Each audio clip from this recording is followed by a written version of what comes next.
So in my oven here, on the lower middle shelf, I have the baking stone, and then at the very bottom I have a heavy tray. Now when I load the bread in later on, I will pour some hot water into that tray, and that's going to generate the steam that's going to help open up that loaf and prevent the crust of the loaf drying too quickly and inhibiting the rise in the oven. For now though, I'm just going to leave that set to 250 degrees. Now that is a conventional oven setting, and obviously if you only have a fan setting, you'll need to lower that temperature maybe by about 10 degrees. So the loaves have been proving now for about 15 minutes and they're not far off. If I just test this by gently pushing the surface, that depression almost pops right out. Takes a second or so to do it. There's still plenty of pressure in that loaf. I could probably leave that for another 20 minutes, maybe half an hour. But generally speaking, it's better to bake underproofed rather than overproofed in the dough. The one that I put in this loaf tin, that's risen up an inch and a half above the pan, and that's about right for one of these tins. Now I'm going to bake this one in another oven that I've got on at 220 degrees, simply because this bakes for so long that I don't want the top to be too hard. I shall put that in a moment. These half breads, I'm going to bake those for 10 minutes at 250 degrees. When I put them in the oven, I will add a splash of hot water to the tray that's been heating at the bottom.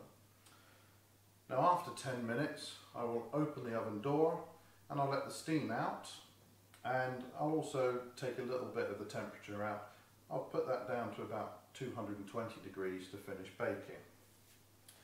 Now the small loaves, such as these baguettes and these little rolls, they can take 15 to 20 minutes, 25 minutes possibly for one of the batons. These larger loaves, probably looking at between 30 and 40 minutes for these half kilo sizes. If you make a 1 kilo sized loaf, then you're going to be looking at probably 45-50 minutes. So these loaves I'm going to have to score before I put them in the oven. If I put them in as they are, they're likely to burst as they rise up. You can score them in any number of different ways. The idea is simply to cut the surface and have some controlled expansion of the dough. Now if I cut that with the blade perpendicular to the surface, it will tend to just open up evenly, whereas if I cut with a shallow angle to the surface, which is the usual way of doing it, it will tend to open up with a tear on one side and a lip on the other to give the characteristic ear that lots of breads have. So the first thing I'm going to do is load up the baguettes. So I have a couple of peels here that will help me to transfer these loaves to the oven. The first thing I'm going to do is put a little bit of semolina on this peel. That's going to help prevent these loaves from sticking when I slide them in. Now semolina is quite handy for this purpose. It's less likely to stick on that than just using some white flour.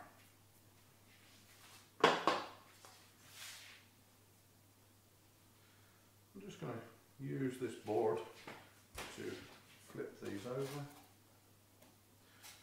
I'm taking note of where the seam was. That was underneath as I proved it on the cloth, and now it's underneath again on this peel.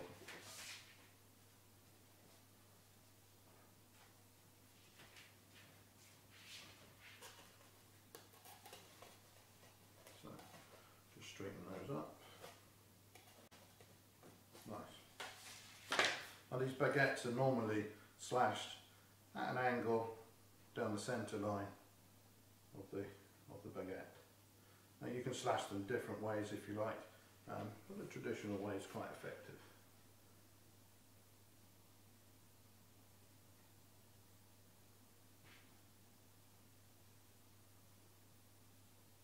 Okay, so I will now get those into the oven. Okay, so open the oven. because my oven's quite small, I'm going to have to slide this out in order to fit the batons on there. So we'll slide these from the peel onto the baking stone, close that up, and then hot water into that tray.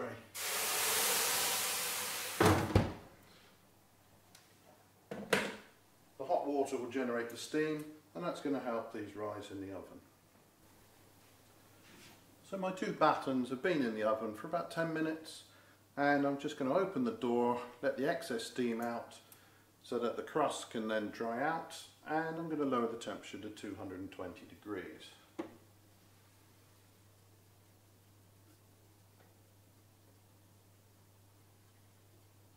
Just let that temperature drop for a moment, and then close the oven back up.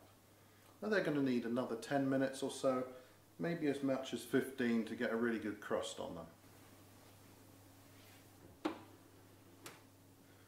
So if I take a look at these baguettes now, or batons, you can see I've got quite a good colour on them, got a nice crisp crust, and that's hot.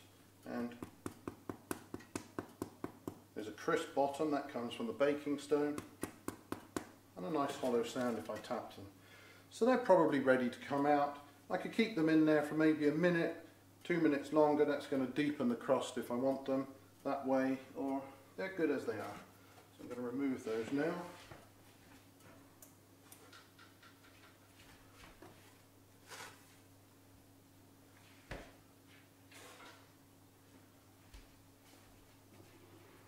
I'll get that oven back up to 250 degrees so I can bake the next batch.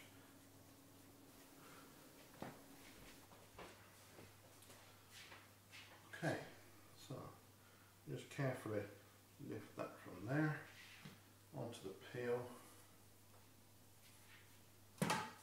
Beautiful. And same with the other one.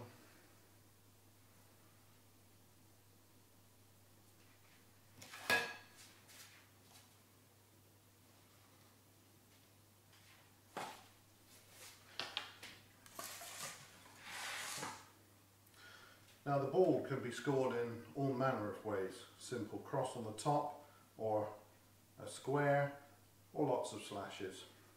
The batard is usually scored from one tip down to the other, and that's what I'm going to do. So,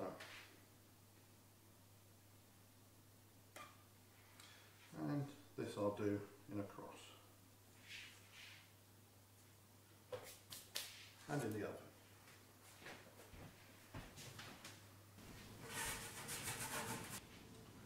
So the bread has been out of the oven for a while and it's cooling down. Now you can't really cut bread while it's still warm, and it's much better if you want warm bread to reheat it for 5-7 minutes or so in a moderately hot oven. So I've got some here that I will cut and we'll have a look inside. Here you can see the batons, the ball, the batard, the loaf from the loaf tin, and 3 little rolls. So if I take this batard and slice through,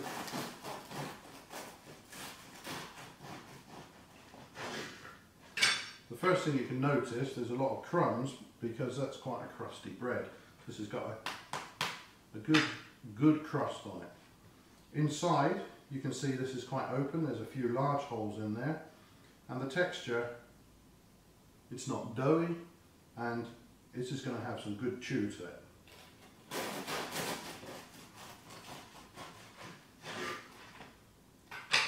So, I'm going to take a piece. Yes, there's a good bake inside.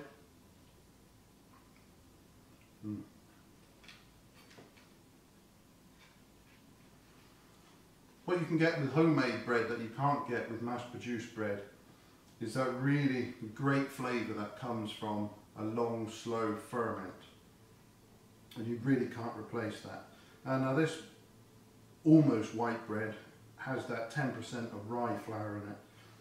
And you can see it in the dough. You can taste it, and you can certainly smell it. It's got that nuttiness that a plain white white bread doesn't have. Now I do sometimes make plain white bread, I make baguettes, focaccia and so on. But if I'm making an ordinary bread, I almost certainly add a little bit of rye flour or a little bit of spelt, and that adds great flavour and nuttiness.